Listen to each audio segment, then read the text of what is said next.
Olá, meus amigos e amigas do canal do Salvador. Gostaria de compartilhar com vocês hoje algumas reflexões a respeito de Brasil e China, China e Brasil, né?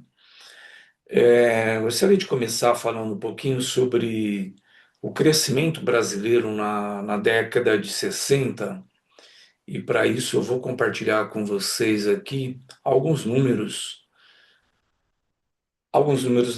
daquela época. A gente pode ver aqui que nos anos 60, final do governo Juscelino Kubitschek, o Brasil crescia aqui a quase 10% ao ano, né? Era um crescimento fantástico, né? Um crescimento astronômico. Até Juscelino Kubitschek, que trouxe a indústria automobilística para o Brasil, né?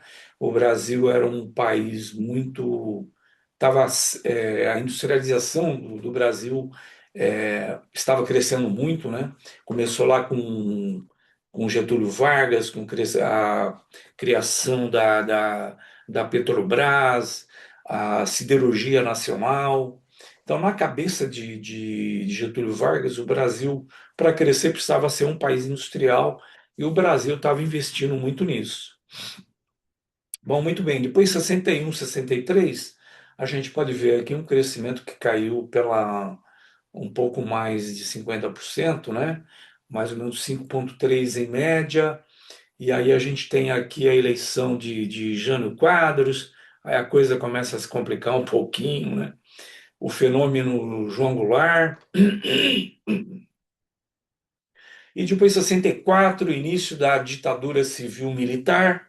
E interessante, né, que eu sou um crítico ferrenho da ditadura militar, pelos desmandos, assassinatos, tortura, etc. e tal. Politicamente foi anos terríveis, né, os anos de chumbo. Mas interessante que mesmo esses militares, o Brasil continuou crescendo bastante, né? A gente tem o que foi chamado aqui do milagre econômico, com crescimento aqui de 9,8, é, 9,5 em média, um crescimento fenomenal, se a gente comparar com os números de hoje, né? Então o Brasil crescia muito. Nos anos 70, a gente tem aqui crescimento de 10,4 a 14%, né? Continua o auge do milagre econômico, né? Pico de 14% em 1973, tá?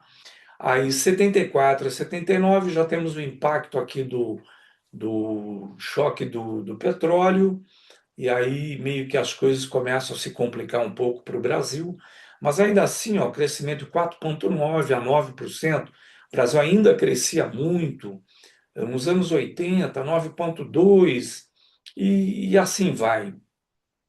Então a indústria brasileira crescia muito, né? Indústria automobilística, etc.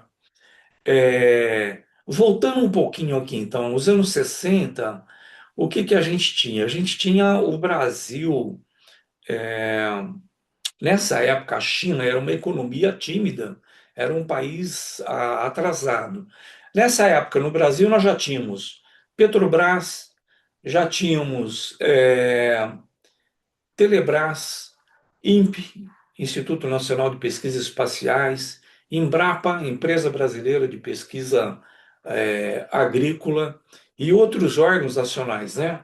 O governo era o Estado, não é o governo, o Estado era o motor que puxava o desenvolvimento do Brasil.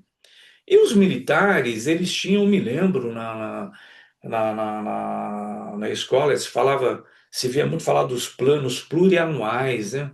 Salvo engano, a cada 5 anos o Brasil tinha um plano de desenvolvimento, né?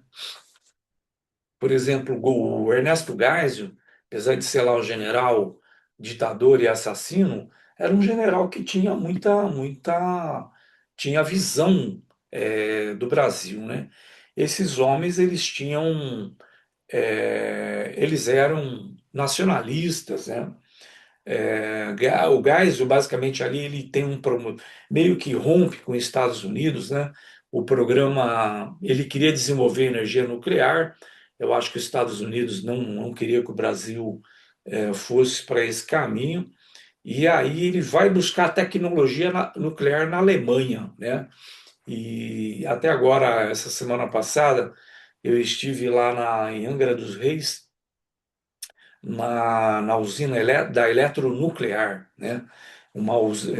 São duas usinas ali funcionando, né? Angra 1, Angra 2 e Angra 3, que está aí com as obras paralisadas, infelizmente. Então, o Brasil, na década de 70 já estava produzindo energia elétrica é, através da energia nuclear. O Brasil já tinha esse conhecimento.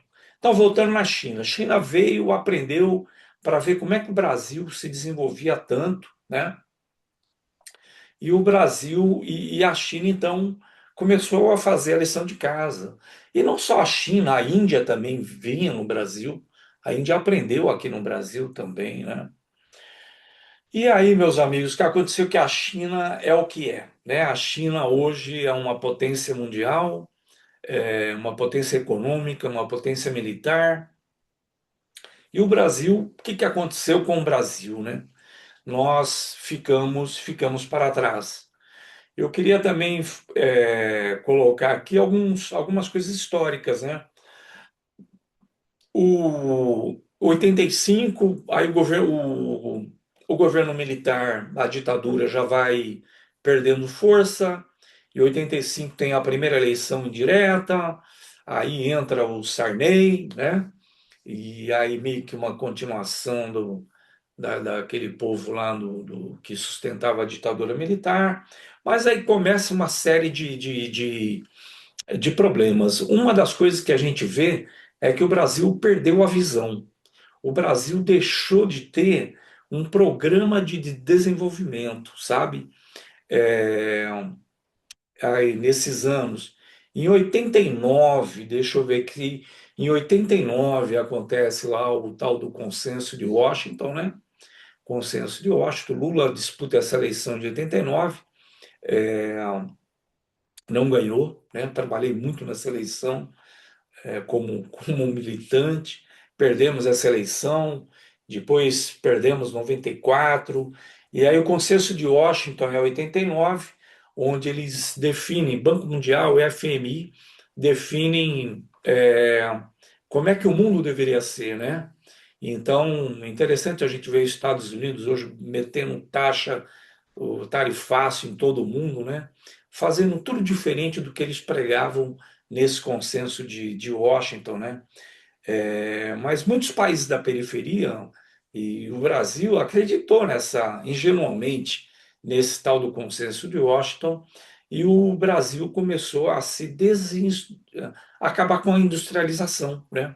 O Brasil começa a tirar o pé da indústria, que a indústria é uma coisa muito importante para o Brasil, e a indústria começa a murchar, né? É, então aí o Brasil, especialmente com o Fernando Henrique, né? Eles começam a abrir. A moda é abrir as porteiras para todos os produtos estrangeiros, e o Brasil começa então a se tornar grande exportador de commodities, né? E realmente o Brasil é hoje um grande exportador. Mas o que acontece? Hoje o Brasil está se tornando a fazenda do mundo, né? E eu acho que o Brasil ser a fazenda do mundo não é o futuro que a gente quer para o Brasil, né? Então a gente vê que a China nos ultrapassou. Eu queria voltar aqui, fazer um compartilhamento com vocês, compartilhar o pensamento de um almirante reformado da Marinha, chamado Comandante Farinaso. Presta atenção em algumas coisas que ele vai falar, fazendo essa comparação aí, Brasil-China. Brasil-China, vamos lá. Espero que dê certo aqui. Ele estava aqui num programa e vamos lá, vamos ver o que o Farinaso está falando.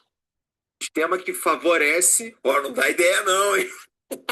Mas eu tô maluco, né? Não, você tem razão. Peraí, deixa eu te explicar uma Vai. coisa. Você tem razão nisso, mas deixa eu te falar um negócio. Em 1820, o PIB chinês era 6 vezes o PIB da Inglaterra e 20 vezes o PIB dos Estados Unidos, camarada. Em 1820, o que acabou com a China foi a Guerra do Ópio. Guerra do Ópio. Duas guerras do Ópio arrebentaram com a China. Quem que Agora, era a rainha da época? Era a Vitória? era a Vitória. Acertei, então. Então, Não, sobre isso. mas você tem uma compreensão, é exatamente essa compreensão. Mas o problema são os detalhes. Uhum. O problema são os detalhes. Porque o que acontece? Você vai visitar a China, você vai entender o que eu estou te falando. É um negócio que eu sempre faço, toda vez que eu viajo para. Aqui uma propaganda indesejada. Continuando. Sempre faço, toda vez que eu viajo para fora, eu procuro pegar o jornal impresso do país. No hotel eles dão um jornal de graça, às vezes eu compro na banca, não tem problema. Você pega o jornal chinês. Ah, como eu vou entender? Meu irmão, hoje você tem essa porra aqui, tu consegue ler qualquer merda. Não, mas às vezes tem coisa diferente no impresso. É. Você quer ver uma coisa? Análise. Não. O que eu quero dizer é, eu tiro uma foto e mando traduzir. É o que eu quero dizer. Também, né? Porque eu gosto que às vezes eu mostro pro pessoal lá no canal para eles darem uma olhada. Mas tu tem que saber o que tá escrito. Não, mas é em inglês. Ah, tá. Era jornal em inglês. Tá bom. Mas vai ver na história. Qual é a diferença? Você pega um jornal chinês, você só vê notícia de projeto lá, meu camarada. China vai aumentar o comércio com o Vietnã. Brasil, China fortalece relações com o Brasil. Você abre um jornal brasileiro que tem, é só escândalo. É. E você acha que esse escândalo vai melhorar a tua vida? Eu vou te explicar, não vai. Você quer ver uma coisa? Em 1954, Getúlio é obrigado a se matar. Quem pressionou ele foi a imprensa e os militares. Aí o Getúlio vinha num projeto desenvolvimentista, foi criada a Petrobras, criada a Eletrobras, todas as bases para aquilo que o Juscelino fez depois foram criadas no governo Getúlio. Aí o Getúlio se mata. Muito bem. Começa o período Juscelino. Brasília, estradas, Volkswagen, usinas hidrelétricas. O Brasil entrou num período legal. Bom, em 1964, o governo democrático é derrubado. Entra o período militar, que também foi um período desenvolvimentista, não vamos negar isso aí. Total. Muito bem. O regime militar cai em 85. Aí zera tudo de novo. Nova República zera tudo de novo. Aí vem a Lava Jato em 2013. Lava Zera Jato, seu acabou a Moro. porrada indústria. O Igor, desculpa dizer. Nós estamos arriscando a passar para os teus filhos um país que acha que vai resolver as coisas se destruindo a cada 20 anos. Na China isso não acontece. Eles falam uma coisa que é uma verdade. E não estou defendendo o modelo chinês porque não serve para o Brasil. Mas eles falam uma coisa que é uma verdade. Vocês mudam o governo a cada 4 anos e nada muda. A gente nunca muda o governo, mas as coisas estão mudando o tempo todo. Você quer, eu vou te dar um exemplo, isso eu vi, isso ninguém me conta. Eu tive na China e o Felipe Durante estava lá, a gente conversou muito, saímos todo mundo para almoçar. Ok, tá bom até esse ponto. Eu achei muito interessante a afirmação dele, que o Brasil a cada 20 anos se destrói, né? Vira terra arrasada e começamos do zero novamente, né?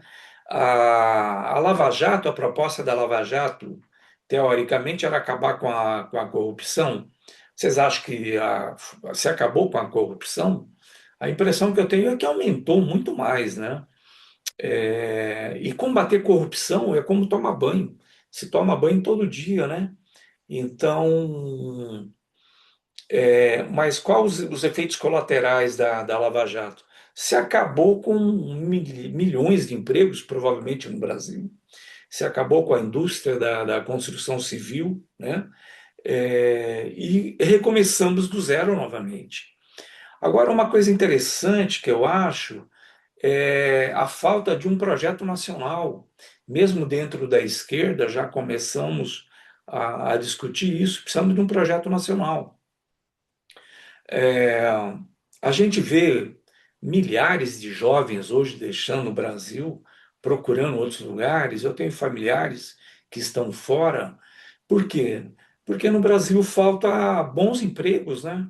Até tem emprego, mas empregos bons que vai dar um salário suficiente para você ter uma vida digna é mais difícil, né?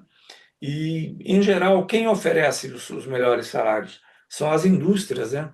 E se nós vamos ficar aí produzindo soja, cana, sei lá mais o que, aí a fazenda do mundo essa é uma área que emprega muito pouco, né? Então, meus amigos, alguma coisa precisa mudar e a gente está num ano de eleição novamente, né? Então, uma reflexão, é, independente de você ser de direita ou de esquerda, né? Pergunte, reflita, né? O seu candidato, qual é o projeto dele para o Brasil, né?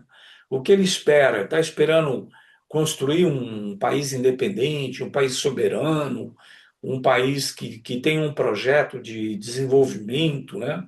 Um país que vai investir em educação de qualidade, em saúde, que está preocupado em gerar emprego, ou o seu candidato fica aí defendendo, porque vamos combater a corrupção, fica erguendo a bandeira de costumes, que dizer que é contra o aborto, né?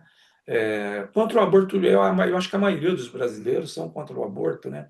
O cara diz que é contra o aborto, mas depois que nasce, parece que esquece, né?